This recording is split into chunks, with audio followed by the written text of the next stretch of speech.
وبارك على سيدنا مولانا محمد وعلى اله وصحبه وسلم. ازيكم يا بنات؟ عاملين ايه؟ يا رب تكونوا بخير ان شاء الله. باذن الله النهارده هعمل معاكم وصفه حلوه قوي. هي وصفه طلبت مني من متابعه عندي في القناه. وانا بعزها جدا، مطبخ ايه عادل. تمام. هي قالت لي الوصفه عايزه وصفه للكحه، عندها دور برد شديد جدا والكحه ما بتروحش من عندها، وعايزه وصفه فعاله للكحه. تمام، او السعال. انا قلت لها هقول لك وصفه حلوه قوي هتدي لك عليها في ظرف يعني من 6 ل 7 ايام. وصفه مجربه وهجيب معاك ان شاء الله باذن الله نتيجه. قبل ما اقول لك ايه هي الوصفه، ما تنسينيش في لايك وشير وسبسكرايب للقناه، ولو مش مشتركه اشتركي وفعلي زر الجرس، وارجوكي ما تنسينيش في اللايك. تمام. طيب، الوصفه النهارده معايا عباره عن ايه؟ معايا عن اعشاب طبيعيه، مش هنحط فيها اي حاجه صناعيه. كل الوصفه من اولها لاخرها حاجات طبيعيه، وده طبعا انا عودتكم دايما عليه في وصفاتي. الوصفه النهارده في حاجتين ممكن تعمليهم تقضي بيهم على دور السعال او الكحه المستمر معاكي، وبالذات بيستمر معانا في وقت بالليل واحنا نايمين. اول ما بتبتدي كده ننام بنحس بان الكحه زادت علينا شويتين، وكمان لما بنيجي في حسبة الساعه 5 الفجر كده الكحه بتزيد جدا في الوقت ده. تمام. طيب، لو من انت عندك كحه، من الناس اللي عندها حساسيه صدر، طبعا انت عارفه البروتوكول اللي بتبقي ماشيه عليه، الادويه بتاعتك والحاجات الممنوعه منها والكلام ده لو انت عندك حساسيه صدر وبتيجي معاكي بكحه. تمام. طيب، انت عندك دور كحه عادي اللي هو بيجي في اي دور برد، في اخر اي دور برد. تمام. هنعمل فيه ايه يا عيال؟ طيب، اول حاجه، انت لو من الناس اللي بتفضل البخار، حمام البخار اللي بتعمله وبتستنشقه، هقول لك طريقه. هنعمل ايه؟ هنجيب اي حله صغننه كده، هنحط فيها قد 10 اعواد من القرنفل. تمام، انا بقول باللغه العربيه شويه عشان الترجمه. تمام.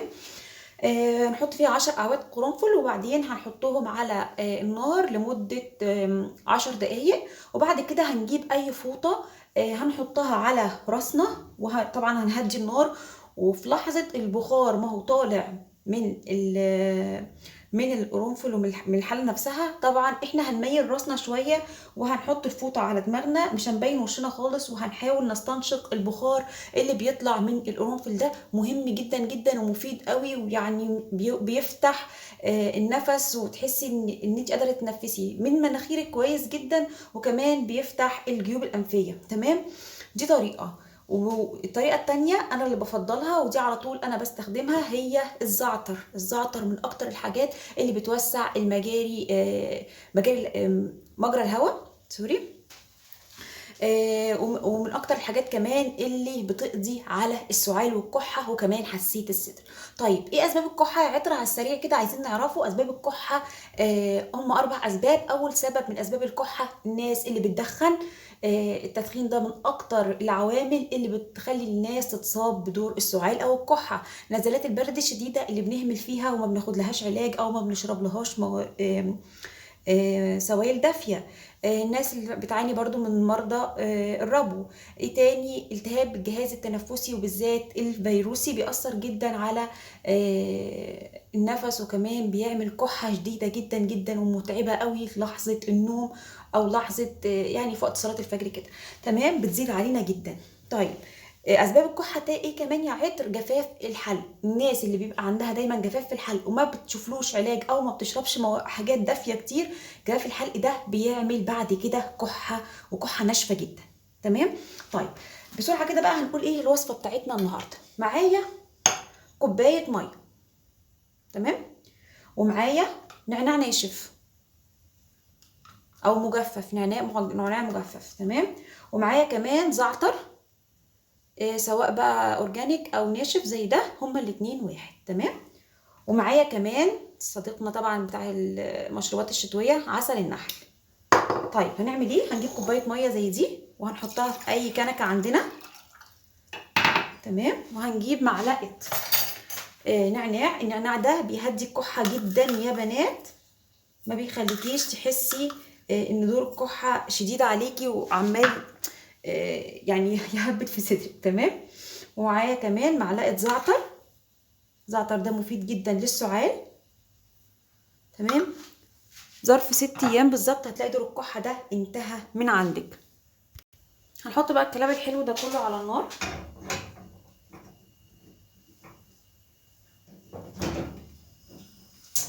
لمدة قد ايه يا عطر؟ 10 دقايق بالظبط. 10 دقايق بالظبط الخليط ده كله هيكون امتزج معانا.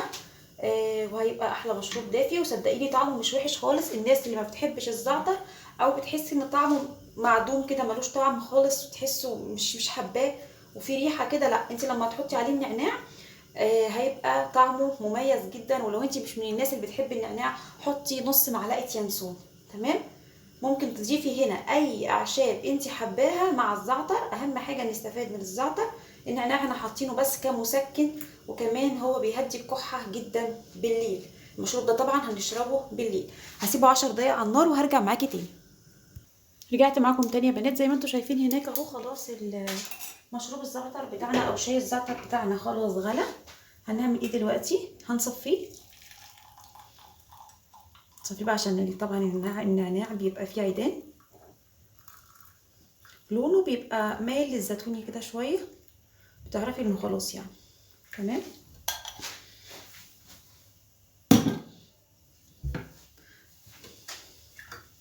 بس هنعمل بقى ايه دلوقتي؟ هنحط بقى ايه؟ محتاجه قوه محتاجين معلقه عسل نحل،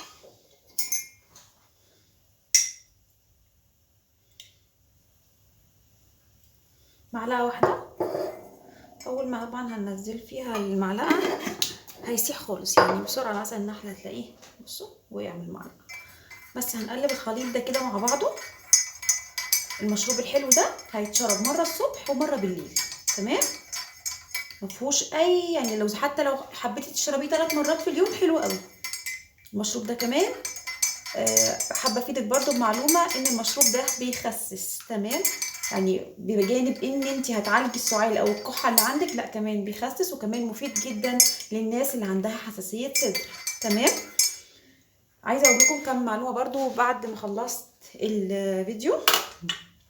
كمان يا بنات قبل ما ننام لو احنا حابين ان دور الكحه ده ينتهي بسرعه، ممكن كمان ناخد معلقه عسل نحل قبل ما ننام. دي مفيده جدا جدا. وناخدها قبل ما ننام، وناخد كمان معلقه عسل نحل كمان في فتره الصبح على الريق. وعايزاكم تمتنعوا تماما عن الاكل اللي فيه توابل. التوابل الحاره او التوابل الكتير اللي في الاكل بتخلي السعال عندك شديد وما ما بيتعالجش بسرعه. تمام. طيب يا عطر لو الكحه دي استمرت معانا اكتر من 3 اسابيع، ده طبعا ده بالذات ده الكلمتين دول كلام دكتور. لو استمرت معاكي الكحه 3 اسابيع كاملين، وبتشربي كتير جدا مشروبات دافيه، وبتاخدي كمان العلاج بتاعك اللي انت ماشيه عليه، مش الدكتور كتبهولك، اللي انت اتصرفتي من الصيدليه وجبتيه، خدي بالك لازم تروحي تكشفي عند دكتور. استمرت معاكي 3 اسابيع لازم تروحي تكشفي عند دكتور. انا في الفيديو اهو قلت لك كل حاجه بالتفصيل. تمام. اتمنى الفيديو يكون عجبك. ما تنسينيش في اللايك. مع السلامه.